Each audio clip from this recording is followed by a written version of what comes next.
عرض ادب خدمت همه دوستان عزیز. درس سوم هستیم از آموزش کتاب منشن. قبل از ورود به درس سوم بنده این صفحه رو خدمتتون باز میکنم از درس دوم که اینجا نوشته شده Gespräche üben, was haben Sie gemeinsam؟ و یه تیکه دیگه اینجام هست gemeinsam که بنده ایناش gemeint ترجمه کرده بودم. این gemeinsam به معنای اشتراک یا مشترک هستش. عذرخواهی میکنم، اینو اصلاح بفرمایید. was haben die Personen auf Seite 13 gemeinsam؟ یعنی چه اشتراکاتی، یعنی چه چیزهای مشترکی داشتن اشخاص صفحه 13. این رو اصلاح بفرمایید. خب برگردیم به درس صفحه اصلی و درس سوم. خب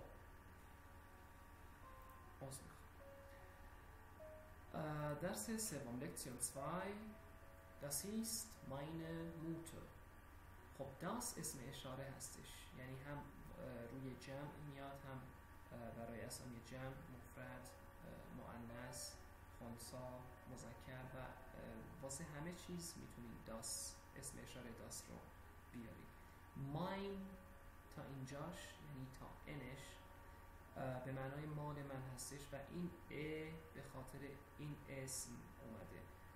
صفات ملکی تابع اسم بعد از خودشون هستن، یعنی ماین اگه بعد خودش یه اسم مؤنث یا جمع بیاد یه میگیره در حالت نومیناتیوی.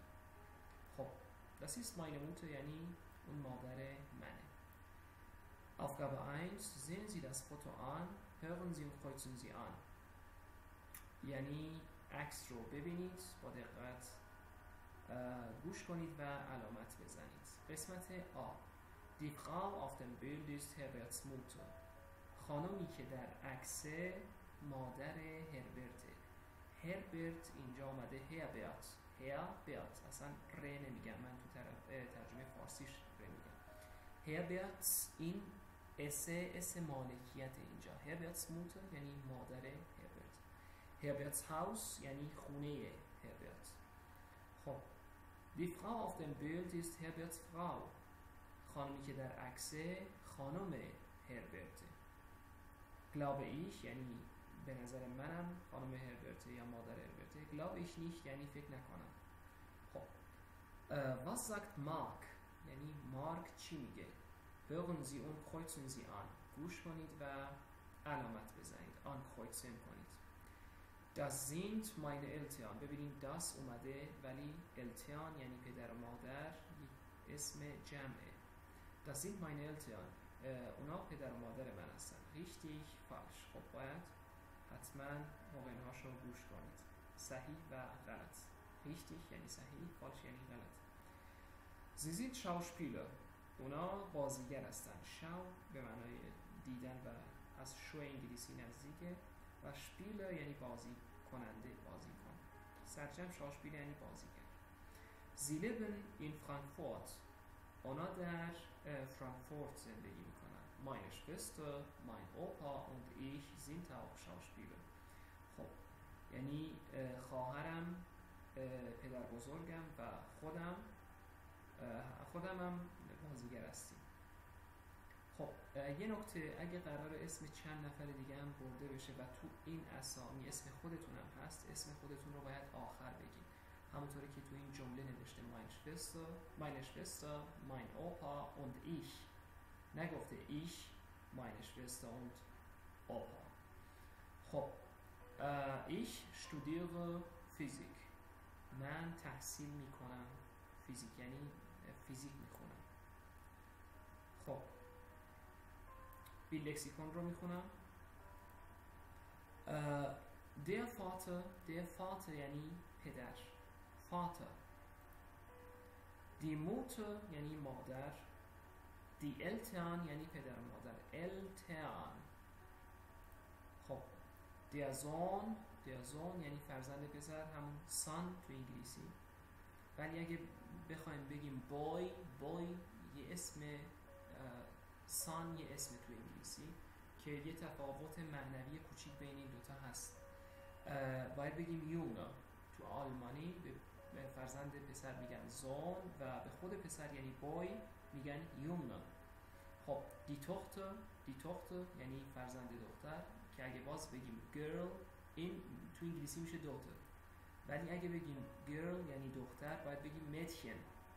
خب der Bruder یعنی برادر، die Schwester یعنی خواهر، die Geschwister یعنی خواهر و برادر، Großvater یعنی پدر بزرگ، oder Opa باز یعنی پدر بزرگ. حالا اینا هم باز ناز اسم میگن، یه چیزی تو همین مایاس معادل فارسیش. مثلا میگن فاتی یعنی بابایی، موتی مامانی، اینا رو هم میگن.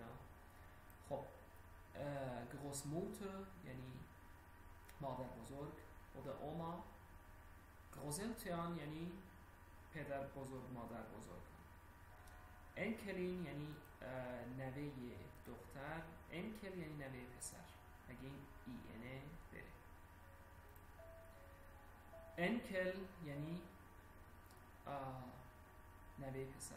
ایمان یعنی مان یعنی مرد، مان یعنی داماد، حالا افقاب یعنی عروس. خب نسبت‌های خانوادگی رو توی درس حتما براتون میذارم. تمرین 3. Ich bin nicht verheiratet. من متأهل نیستم. Lesen Sie den Drehbuchausschnitt und hören Sie noch einmal. Ergänzen Sie dann die Tabelle. این تابله هستش. خب Lesen Sie den. خب این den در چرا شده؟ den یه حالتی بهش میگن حالت آکوزاتیو. Drehbuch به معنای فیلمنامه هستش در اصل، و Ausschnitt از یه قسمت یه چیزی رو بگیری میشه Ausschnitt، یعنی جزء از کل تقریبا. جزء از کل اسم یک کتاب خیلی محشری هست. Ausschnitt به معنای قسمت هستش. تو پیراهن به معنای یقه هم، یعنی یقه لباس، یقه پیراهن هم میگن. Drehbuch Ausschnitt یعنی یه قسمت از فیلمنامه بخونید، لزن کنید. und hören Sie noch einmal و یه بار دیگه گوش کنید خوندنشو. ergänzen Sie dann die Tabelle. سپس جدول رو کامل کنید. ببینید میگیم mein Mann ولی واسه موتور چون یه اسم یعنی مؤنثه باید بگیم meine Mutter. dein Vater meine Frau یعنی از صفات ملکی تابع اسم بعد از خودشون هستن. خب بنده مایلم اینجا صفات ملکی رو کامل براتون بنویسم.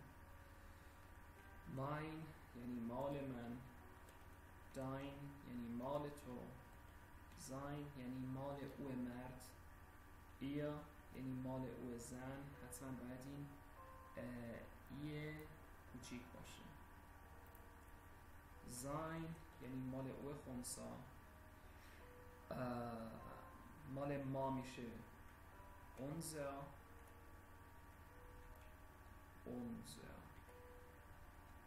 خب مال شما ها میشه euer.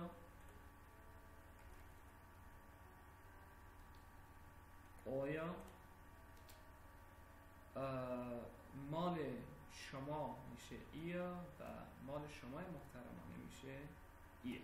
حالا اینا پایانه میگیرن، یعنی تابع اسم بعد از خودشون پایانه میگیرن. صفت ملکی اویا اینا بهشون میگن possessive article یا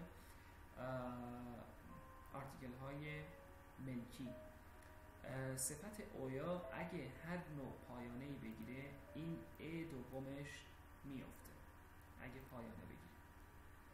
خب مثلا ihr Mann یعنی شوهر شما یا مرد شما، ولی اگه فراو بنویسیم باید بگیم ihre Frau، پایانه میدیم بهش به خاطر این فراو. خب anyway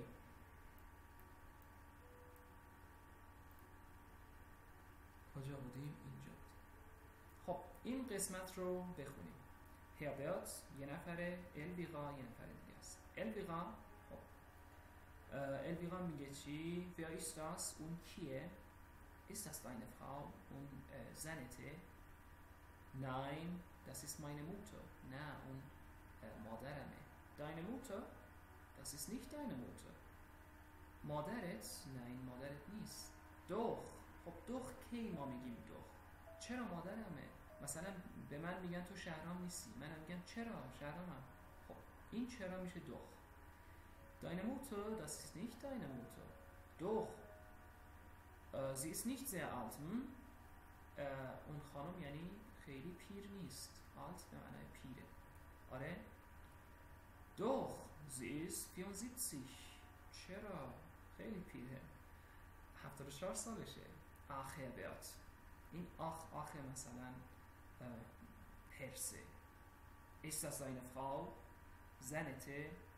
الویرا بیته. خب میگه الویرا لطفاً یعنی تمومش کن. Bist du verheiratet? متأهلی؟ Nein, Elvira, ich bin nicht verheiratet. Nein. خب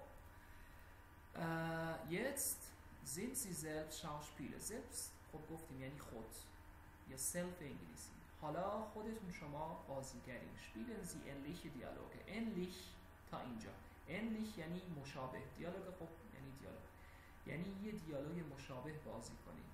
Deine Frau, meine Oma, dein Mann, mein Vater, dein Mann, mein Opa. با اینا حالا باید یه مکالمه بنویسیم. Wer ist das? Ist das deine Frau? Nein, das ist meine Oma. Deine Oma. خب یعنی کلمات رو عوض کنیم و باهاش بازی کنیم. یه مکالمه قشنگی بنویسیم که شکیل باشه. خب Aufgabe 4. Wer ist das? Lesen Sie den Text in 3a noch einmal. تکست تمرین 3 قسمت آ رو یه بار دیگه بخونیم. اون markieren Sie die Verben و افعال رو مارک بزنید. ergänzen Sie dann. سپس کامل کنید. خب حالا هر تمرین یه سری فعالیت داره. خب اگه بزنیم قطعا میاره. اینا رو باید حتما حل کنیم. خب حتما باید حلش کنیم این تمرینا رو و نذاریم بمونه. خب Wer-Frage یعنی واژه سوالی بدار. Wer ist das? خب Das ist meine Mutter. Ja, nein, Frage, Aussage یعنی بیانیه تقریبا. Ja, nein, Frage یعنی سوالات yes, no question میگن به انگلیسی ها. Das ist das deine Frau. اون زنته. حالا یا میگی یا آره یا میگی nein. خب wie gut kennen Sie die Personen in Menschen.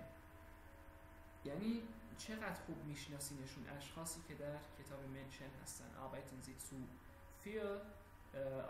zu viert یعنی 4 به 4 کار کنید. auf Seite 76 در صفحه 76. Ist das deine Frau? اون خانمته. lesen Sie den Text. lesen Sie یعنی بخونید den Text. این der Text بوده شده den Text. حالت آکوزاتیو بهش میگن. in 3a noch einmal. und ergänzen Sie dann nein und doch. این تمرین nein und doch. Ist das deine Frau? اون خانمته. یا میگی آره یا میگی نه. ولی اگه خود سوال منفی پرسیده شده بود مثل همونی که گفتم تو شهرام نیستی؟ چرا؟ اگه بگی آره باید بگی چرا. خب ist das nicht deine Mutter داره نسبت رو منفی میکنه. اون مادرت نیست؟ تو هم میگی doch. چرا هست؟ اگه نباشه که میگی نه. خب شاید یکی بپرسه چرا اینجا kein نیومده؟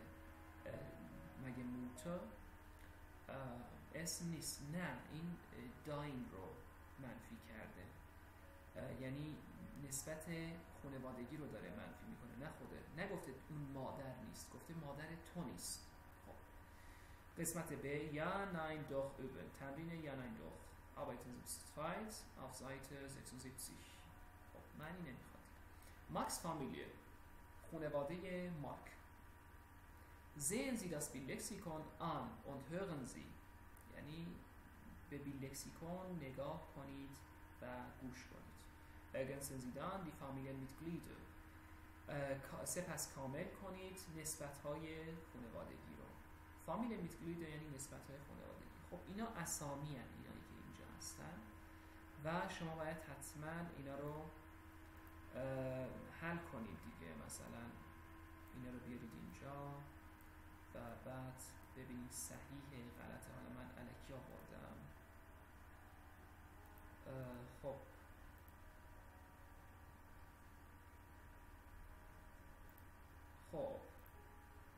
دو تاش صحیحه، دو تاش حالا باید اینا رو جا به جا می‌زدم. حالا الکی زدم ولی شما حل کنید اینا رو، اینها رو گوش کنید. خب کارل و هلگا، خب حالا اسمشه sind meine Großeltern. کارل و هلگا پدر مادر بزرگ منن، یعنی پدر بزرگ مادر بزرگ. واسه اسامی پلورال یا جمع هم یه ا میدیم. حالا تو حالت نومیناتیو و آکوزاتیو همینه، ولی تو داتیو اینجوری نیست. خب قسمت B. Was sagen andere Familienmitglieder? دیگر نسبت‌های خانوادگی چی میگن؟ Spielen Sie Helga, Bernd oder Angelika؟ یعنی به جای این اشخاص خودتون بازی کنید. Ich bin Helga, mein Sohn heißt Bernd. ببخشید. اسم من هلگا هستم، پسر من اسمش برند هستش. Das ist meine Enkel، اگه درست بخونم چون خیلی ریزه از اینجا. این نوه منه، er heißt، اون اسمش بلا بلا بلا الی آخر. تمرین 7 Aufgabe 7. Schreiben Sie 4 Namen auf einen Zettel. Der Zettel یعنی برگه کوچیک. ein Zettel einen Zettel، حالا این حالت آکوزاتیویشه و auf یه وکسل پرپوزیسیونن هستش که در اینجا دستور آکوزاتیوی داده. حالا بعداً حالت آکوزاتیو رو حتما خدمتتون تدریس میکنم. Wer sind die Personen؟ این اشخاص کیان؟ Die anderen raten، دیگران حدس بزنن. آها اینجا گفت بنویسید 4 تا اسم روی یه برگه کوچیک اینجوری و بقیه باید حدس بزنن. کلیگ یعنی همکار مرد، کلیگن یعنی همکار زن، فروند یعنی دوست پسر، فروندین یعنی دوست دختر. حالا این اگه رابطه هم بینشون باشه، یه رابطه عشقی، دوست پسر دوست دختر، به معنای طرفای ایران نیست، یعنی دوست پسر دوست دختر. پارتنر یعنی پارتنر، خب اینم مؤنثشه یعنی شریک و همکار. Ist Eva deine Schwester؟ Nein, Eva ist nicht meine Schwester.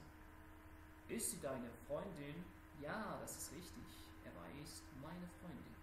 خب گفت Eva خواهرته؟ گفت نه Eva خواهر من نیست. گفت دوست دخترته؟ گفت این درسته. آره این درسته. Eva دوست دختر منه. Familiengeschichten یعنی داستان‌های خانوادگی. Geschichte یعنی داستان. Geschichten جمعشه. Interviewen Sie Ihre Partnerin oder Ihren Partner über ein Familienmitglied und machen Sie Notizen. یعنی مصاحبه کنید با شریک و همکار مرد یا زن. زنتون یعنی شریکتون، همکارتون. پارتنرتون یعنی کسی که بغلتون نشسته. über ein در مورد یک نسبت خانوادگی و machen Sie Notizen یادداشت برداری کنید. Name der Name یعنی اسم، der Beruf یعنی شغل، Alter سن و سال، Wohnort Ort به تنها یعنی محل، مکان، der Ort. Wohnort یعنی محل زندگی. Familienstand وضعیت احوال. Kinder یعنی بچه ها. Wie heißt dein Bruder؟ یعنی اسم داداشت چیه؟ Er heißt Miguel، اسمش میگوئله. Was ist er von Beruf؟ شغلش چیه؟ Er ist، حالا هرچی. خب بریم صفحه آخر کتاب که خیلی مهمه. تمرین 9 Aufgabe 9 Ein Land viele Sprachen. یک سرزمین، یک عالم زبان. viele Sprachen یعنی کلی زبان. خب wo in der Schweiz spricht man welche Sprache؟ کجا در سوئیس شخص با چه زبانی حرف میزنه؟ خب یه سوال خیلی مجمله. Markieren Sie die Gebiete farbig. خب یعنی مارک بزنید، علامت بزنید مناطق رنگی رو. فاربیش یعنی رنگی، مثلا فاربلوس یعنی بیرنگ. گبیت یعنی مناطق. دی auflösung، ببینید auflösung یعنی پاسخ، lösen یعنی حل کردن فعلشه. Die Auflösung finden Sie auf Seite 75. پاسخ رو بیابید در صفحه 75. Deutsch یعنی آلمانی، فرانسوزیش یعنی فرانسوی، ایتالیانیش یعنی ایتالیایی، رومانیش یعنی رومانی یا رومانیایی. Welche Sprachen sprechen Sie؟ با چه زبان‌هایی شما حرف میزنید؟ حالا از خود من اگه بپرسن باید جواب بدم Ich spreche verschiedene Sprachen. Meine Muttersprache ist Kurdisch und ich spreche auch Persisch und ein bisschen Deutsch und Englisch und Arabisch و الاخر. Hilfe finden Sie auch im Wörterbuch، یعنی کمک پیدا کنید در فرهنگ لغت. Spanisch یعنی اسپانیایی، English یعنی انگلیسی، روسیش یعنی روسی، فریش یعنی فنلاندی، لوکسامبورگیش یعنی لوکسامبورگی، نیدرلندیش یعنی هلندی، پولنیش یعنی لهستانی، شوئدیش یعنی سوئدی، اسلوواکیش یعنی اسلوواکی، اسلوونیش یعنی اسلوونی، چکیش یعنی جمهوری چک چکی، هنگریش یعنی مجاری. و این تمرینم که مربوط به خودتونه. Welche Sprachen sprechen wir؟ ما چه زبان‌هایی حرف میزنیم؟ Machen Sie eine Kursstatistik، یه نظرسنجی کلاسی. تو انگلیسی هم مثلا statistics یعنی آمار، statistic یعنی آماره مثلا. خب اینا رو هم کامل باید بخونید و این تابله ها رو معنی کنید. خیلی آسان sprechen رو اینجا صرف کرده. Ich spreche، du sprichst، sprichst، er، sie، es spricht، spricht، wir sprechen، ihr sprecht، sie sprechen، sie sprechen. و جداول گراماتیک و کمیونیکاسیون حتما باید ترجمه بشه و به جزوه منتقل بشه، مخصوصا این جدول های سفید رنگ یعنی بخش ارتباطات. خسته نباشین، شب و روزتون بخیر. تا درس بعدی همتون رو به خدای بزرگ میسپارم. Tschüss. Bis zum nächsten Mal. Auf Wiedersehen.